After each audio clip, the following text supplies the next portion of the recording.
Good evening. Welcome to Truth Seekers. My name is Mike Fishkin. Seated next to me as usual is Jay Saylor. And if you're into truth seeking, philosophically and spiritually, you've come to the right place. We've got two phone lines. Those of you who have never tuned in before, you can call us if you're watching tonight, January 17th, 2009, and talk to us. Questions, comments, if you'd like. We love to talk to truth seekers. If you have any questions about spiritual truth seeking, that's what this program's about. And we think we can point you in the right direction with so many different things. I'm still hearing music in my ear, guys. And I don't know if... there it goes. That's a lot better. We've got some film tonight. We usually show film clips as well as discuss with you guys when you call in. And this film is beautiful, powerful, incredible. And it's ideally tailored to what we're doing as well, doing section by section. And anybody watching this film, the clips we're going to show tonight are enjoyable for all ages. Anybody who watches videos anytime is going to enjoy this, no matter what age. And it's thought-provoking as well for those of us that have thoughts. And so we're going to go into this first section of film. The sections we usually show are about 5 minutes long, and that's about how long this section is. We're going to pop into that unless we get a phone call in the next few seconds. And then we'll be back to take your calls about spiritual, philosophical truth-seeking. And we've got two phone lines. And yeah, let's jump right to that film then. And we'll see you guys in 5 minutes, and you can call then.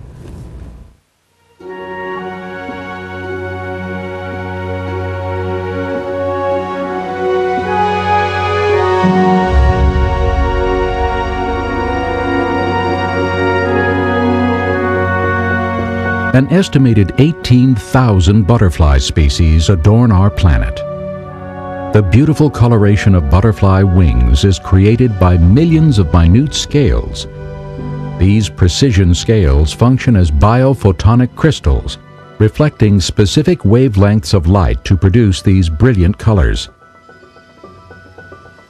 The extraordinary patterns and pleasing colors reveal a wise and caring designer. One of the amazing things I find about the butterfly is its beautiful iridescence. Take, for example, the Morpho butterfly. Morpho butterflies have a beautiful blue-type iridescence, but then when biologists many decades ago began to look at the scales of the butterfly, they didn't find any pigmentation cells. They found instead biophotonic structures. They found structures that are designed by the Creator to absorb certain wavelengths of white light and reflect back to the viewer only that wavelength of light within the spectrum of a bluish-purple color. We have found that using electron microscope, there are structures there that can have no more variation than 0.00004 millimeters. A wonderful testament to God's design.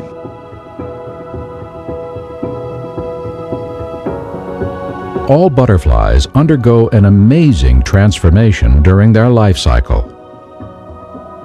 The insect begins as an egg, then a crawling caterpillar, followed by the pupa stage.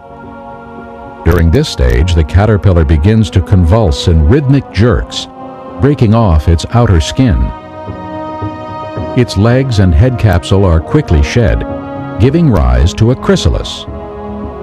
Then, within the first day, the caterpillar's organs disintegrate into a soupy liquid.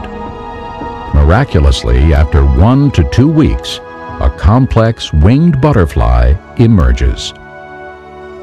This metamorphosis takes place in a matter of days, not millions of years. The adult butterfly now has 6 segmented legs, antennae, a specialized feeding tube, 2 amazing compound eyes, complex reproductive organs, and 4 ornate wings. The caterpillar had none of these features. Clearly, the genetic instructions for all these stages were programmed into the insect by the Creator from the beginning. When a butterfly changes from a caterpillar to a chrysalis to a butterfly, there are two completely different designs here. One design is for the caterpillar, that's the initial stage, and all that does is creep around on the backside of a leaf, and it munches and eats all day, increases its size about 250 times, that's all it does. But then it goes into the chrysalid, it turns into liquid, and then it comes out with a totally different design. What was the butterfly designed to do? Well, that was designed to fly, of course, where the caterpillar wasn't. It was designed to drink the nectar from the flowers, but at the same time fertilize the flowers. It was designed to mate, and it was designed to be able to migrate from one country to the other, several thousand miles in some cases. So it's designed for specific things. The caterpillar has one thing to do, to grow, eat and grow. And the butterfly has several things to do: eat, grow, fertilize, and mate.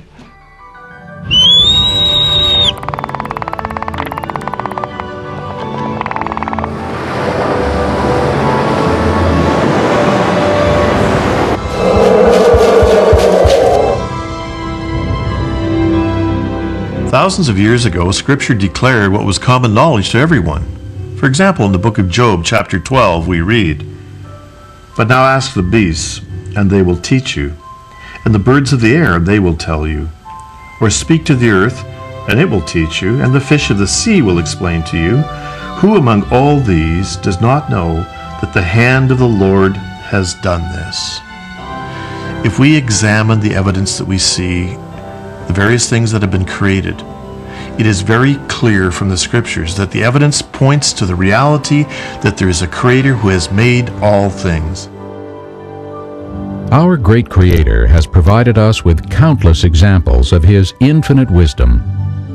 The functionality and ingenuity of God's creatures surpass our understanding and are cause for unending thanksgiving and worship. Welcome back to Truth Seekers. Who among these does not know that the Lord has made all these? You know, I think someday, when people stand before God in judgment, these people who are atheists and wanted to stay that way, and He says they suppress the knowledge, because down deep we all know, down deep. And I wouldn't be surprised if a butterfly and a cat and a dog were brought before Him and said, they knew, how come I mean, and I didn't believe it. I believed my evolutionary teachers until I was in my early 30s. A couple of years after I became a believer, I became convinced that there was no, starting out from one cell of one creature, and all creatures are related to some cell and have come out of that, evolved out of that rather than being created. And we've talked about this before, Jay, about the chrysalis. And from an evolutionary standpoint, folks, it makes no sense to me. If it makes any sense to you, please give us a call. Natural selection is supposed to select for things that will improve that creature. What's the necessity of everything turning into a jelly liquid? You've got a caterpillar. Why would a caterpillar, there's a lot of why questions here, Jay. Why would a caterpillar want to improve into a chrysalis? And how does a chrysalis improve the caterpillar? And then why go to a total, why don't we do that? Why don't we just, connect to a tree and turn into a jelly and turn into something else gorgeous? God, and the colors that God has put on these creatures is amazing. The butterfly is one of the best creatures, I think, to confuse the concept of evolution through natural selection and mutation, because it makes no sense. I've never heard an explanation that makes any sense to me. And so it all points to a designer, a creator. And that's what this program's all about. Evidence to show that there is a designer, that there is a creator, and what's more, that He's spoken to us through this book, the Bible,